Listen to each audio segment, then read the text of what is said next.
We spent 5 days and 4 nights in Taiwan, and this is how it went.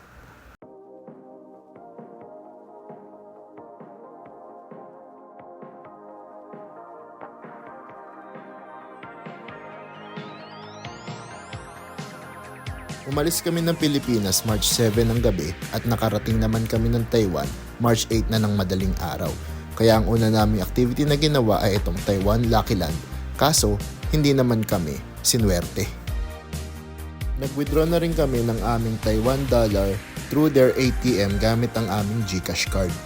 Tamang tambay muna kami sa airport dahil wala pang bukas na tren kaya nag-take out muna kami ng pagkain sa kanilang 7-Eleven.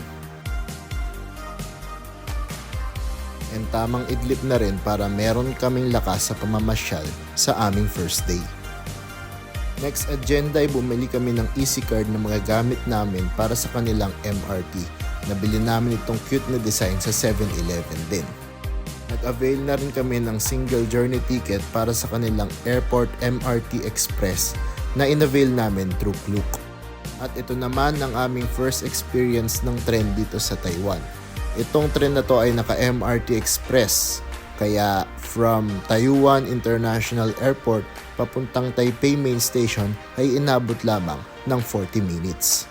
Ito naman ang blue line na sinakyan namin sa Taipei Main Station na hinatid kami sa Taipei City Hall kung saan malapit ang binook namin na Airbnb. Ito naman kami sa labas and kung makikita nyo, malapit na kami sa sikat na Taipei 101. 3 hours later. Okay, so nakapagbaba na kami ng gamit sa aming Airbnb. Hindi ko na-videoan yung loob ng aming Airbnb dahil gutom na rin and may halong pagod. Kaya kumain muna kami ng lunch dito sa Rise and Shine sa may Xinyi Mall. And medyo may kamahalan, $300, pero masarap naman. Una naming pinasyalan ay itong Sun Yat-sen Memorial Hall na malapit lang din sa aming Airbnb. Unfortunately, sarado kaya di namin mapasok yung loob ng Memorial Hall. Pero ang maganda dito ay merong magandang view ng Taipei 101. Kitang-kita nyo naman. Next stop namin ay dito sa National Palace Museum sa may Shilin District. And kitang-kita nyo naman, napakaganda ng tanawin dito. Pero sikat ito dahil sa museum sa loob kung saan marami kang makikitang mga artifacts and mga lumang kagamitan ng mga sinaunang dinastiya ng China. At ito pumasok kami sa loob. Sobrang ma-appreciate mo to kung ikaw ay fan ng history. Pero ang nagustuhan namin syempre ay dito sa labas dahil napakalamig ng hangin. Last attraction namin ay dito sa Longshan Temple, kung saan ito ay isa sa mga sinaunang templo dito sa Taiwan. And syempre, nandito kami para i-appreciate yung pagkakagawa ng mga temples. Kasi kitang-kita nyo naman, ang ganda.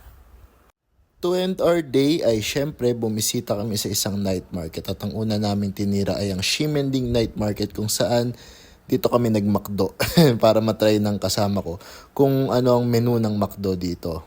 Ang maganda dito sa Ximending ay meron kayong makikitang mga shows, maraming mga outlet stores, and syempre, pinaka-favorite ko, food trip para tapusin ang aming day 1. Day 2, and medyo na-late kami ng gising na to dahil sa pagod, pero ngayon ay pupunta naman kami ng Ludong. And kung nakikita nyo, bumili na kami ng pagkain. Nag-book nga pala kami ng round trip bus ticket from Taipei to Ludong. And ba't nga pala kami pupuntang Ludong na 1 hour ang layo? Yun ay para bumisita sa isang farm. And kung makikita nyo, ito nga pala yung Ludong. Medyo may pagka-probinsya style siya. Malamig din yung hangin, presko. Medyo makulimlim sa araw na ito. And tamang walk trip lang din kami na medyo mahaba kasi medyo malayo, may kalayuan yung farm na pupuntahan namin para sa araw na ito. Makikita nyo yung paligid, napakaganda. And syempre, ang pupuntahan namin ay ang Jiangmei Ama Farm na nakita namin sa TikTok. And nandito talaga kami para bisitahin yung famous na capybara. Ang problema, nag-relocate pala tong farm na to Kaya wala rin kami nakitang kapibara. So doon kami medyo na-disappoint dahil yun talaga ang inabangan namin sa place na to. Medyo may kalayuan yung pinuntahan namin na farm, buti meron pa kami pancake na Doraemon. Pero pagbalik ng Ludong Transfer Station ay kumain muna kami ng lunch and nagtry kami ng Indonesian cuisine para busog. Di na namin napuntahan yung isang attraction na dapat pupuntahan namin kaya tumambay na lang muna kami dito sa Ludong Zhongshan Park kung saan merong magandang view, syempre masarap ang hangin and masarap ding tumambay. Bago kami nag-Ludong Night Market, syempre hindi natin hahayaan na walang night market na pupuntahan ngayong araw na to kung saan nag-try kami ng iba-ibang pagkain. Kasi itong una namin pagkain medyo pinagsisihan namin kasi after nito, mabilis din kami kagad na busog dahil mabigat siya sa tiyan. After namin mag-food trip sa Ludong Night Market ay bumalik na rin kami agad sa Taipei. Medyo disappointing ang day 2 pero inagahan na namin ng pahinga dahil bakbakan na naman ang day 3. Third day naman ay inagahan namin para makapag-breakfast dito sa Yonghe Soy Milk kung saan matatry nyo ang traditional breakfast ng mga Taiwanese and this is really recommended. Itong araw pala ay chill lang kasi di namin kailangan mag-commute ng marami dahil nag-book kami ng day tour via Klook kung saan meron kaming sinakyan na bus, may mga iba kaming kasamang turista rin and syempre merong tour guide. First stop ay ang Yelyu Geopark na sikat sa mga natural rock formations and mamamangha ka naman talaga sa mga makikita mo dito. And syempre, masarap ang hangin dito, medyo mainit na nga pala. And meron din syempreng view nitong dagat sa kabilang side ng mga rock formations. Nag-stop over ang bus namin saglit para mapagmasdan namin itong Yin Yang Sea and yung kakaibang kulay nito habang sa kabilang side naman ay ang Sinuandong Refinery site. Next stop namin ay ang Golden Waterfall. Well, technically hindi yung tubig yung gold, kundi yung mga rock formations sa paligid nito. Nag-lunch break naman kami dito sa Jufen Old Street kung saan marami kang pwedeng mabiling pasalubong pati na rin matikman na mga free taste.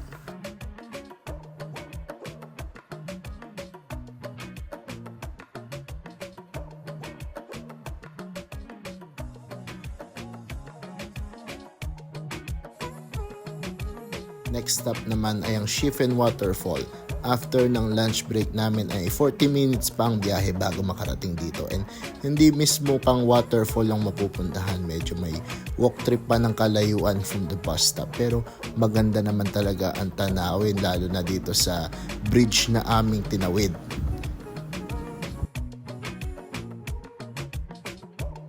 At eto na nga ang Shifen Waterfall na sobrang ganda lalo na sa malapitan.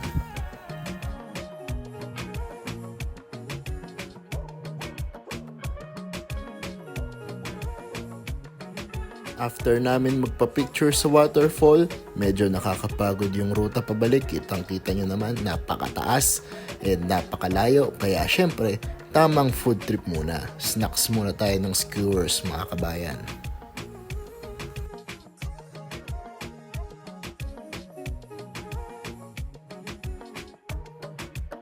Ang last naman naming pinuntahan ay ang Shifen Old Street kung saan sikat ang lugar na ito sa pagpapalipad ng mga sky lantern. And syempre, hindi na namin papalampasin yung experience na yun.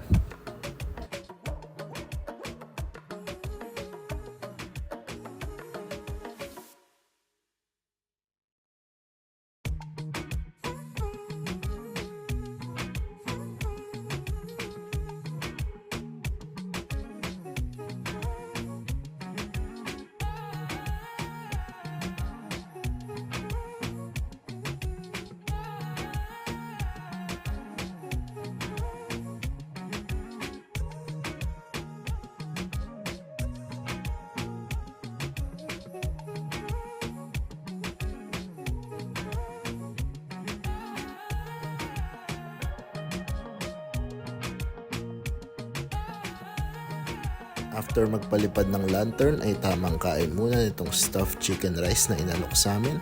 Mura lang naman to kaya tinry na rin namin syempre for experience. Pati na rin tong kakaibang ice cream na mukhang lumpia na solid din. Matapos ang day tour ay bumalik na kami sa Taipei, and to end the day kami naman ay pumunta sa Rawe Street Night Market para mag food trip ulit syempre.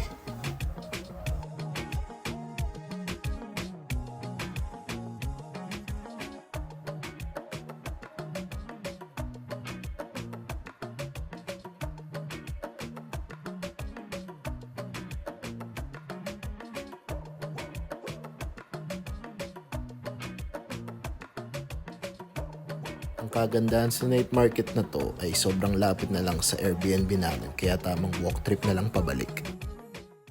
Fourth day, last day ng aming gala, and syempre, nag-breakfast muna kami sa 7-Eleven bago kami nagsimula. Unang destination ay ang Chiang Kai-shek Memorial Hall. Dapat nung first day pa kami pumunta dito, pero buti na lang ay ngayong araw kami pumunta dahil presko ang hangin, then wala pang ganong tao, kaya ang sarap mamasyal at mag-ikot-ikot dito sa Memorial Hall.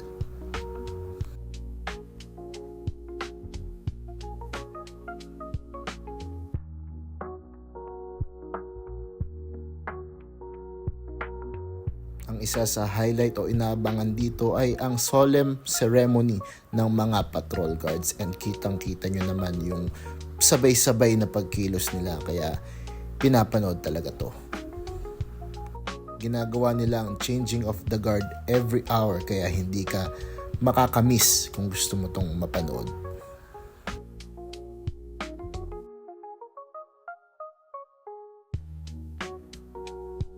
Ito naman ang statwa ni Chiang Kai-shek doon sa taas ng Memorial Hall.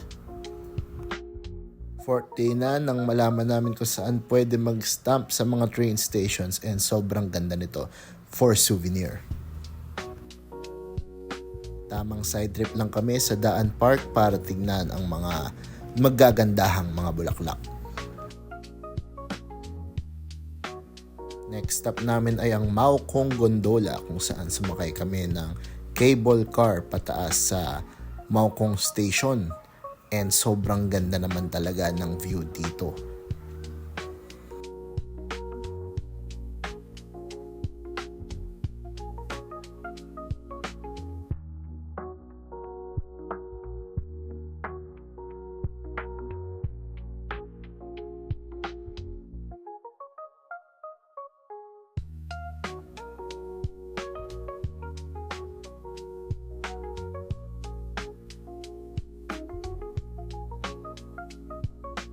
Nung nakarating naman kami sa taas, tamang food trip lang ulit ng mga snacks.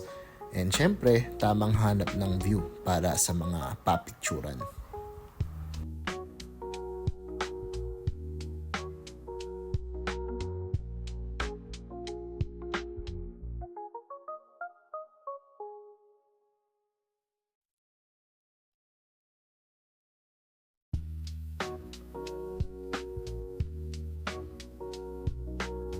Nung pababa naman kami, tinry na namin yung Crystal Cabin for the experience, and talaga namang napakaganda tignan yung ilalim.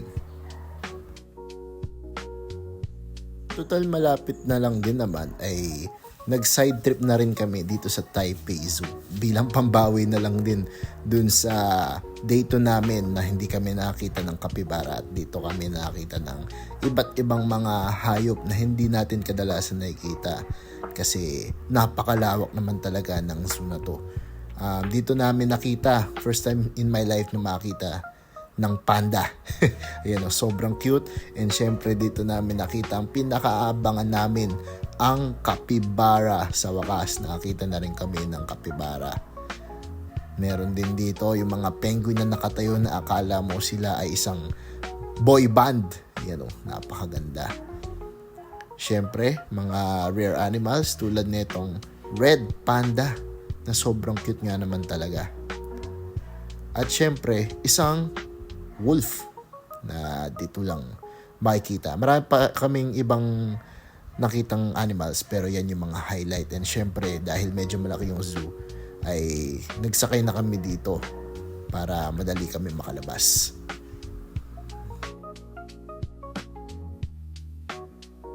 Di makukumpleto ang isang Taiwan trip kung hindi ka aakyat sa Taipei 101. And kung makikita nyo nga, bumili kami ng ticket dito via Klook and umakyat kami sa observatory.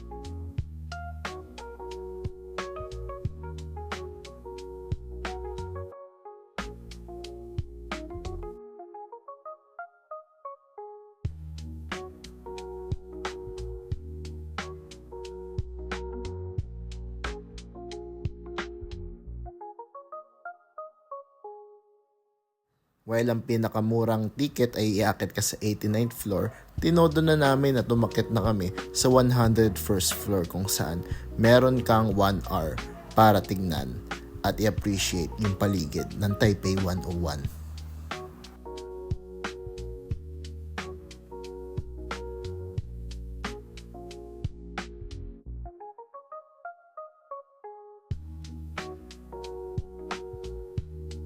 At eto na nga ang view from the 101st floor.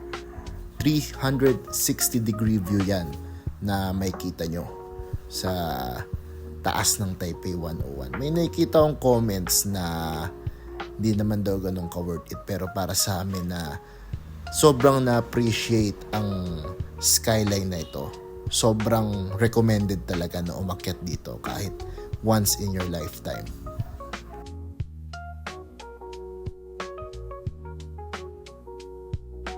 Mga kapwa ko engineer naman, ma-appreciate nyo naman itong tune mass damper sa taas ng Taipei 101 na nagkikip ng balance ng tower. Ito naman ang view from the 89th floor. So kung yung pinakamurang ticket, itong pwede nyong mapuntahan, makita. At ito naman ang view from the 91st floor, isang open view area naman. At dahil malapit lang sa Taipei 101 ay nag-dinner na rin kami dito sa Ichiran, isang sikat na Japanese ramen restaurant. And sobrang na-miss ko to dahil ang last time kong nag-Ichiran ay sa Japan pa mismo. Pero kung nandito naman na kayo sa Taiwan, visit nyo na rin. Sobrang recommended dahil gustong gusto ko talaga yung ramen nila.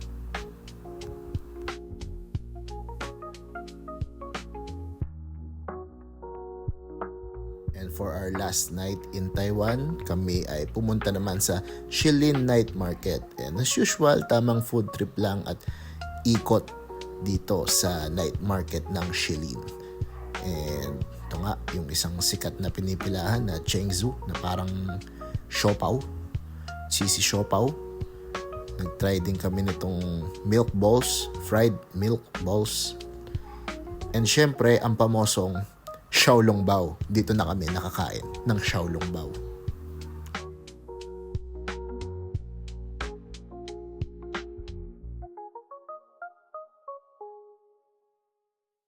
And to end the night, nag-side trip ulit kami sa Ximending para matry ang pamosong Shinfutang na milk tea. 5th day naman ay wala na kaming pinasyalan pa dahil umaga ang aming flight, kaya tinry na lang namin ang high-speed rail ng Taiwan for experience from Taipei to Taoyuan, kung saan nandun yung airport ng sasakyan naming eroplano pabalik ng Pilipinas.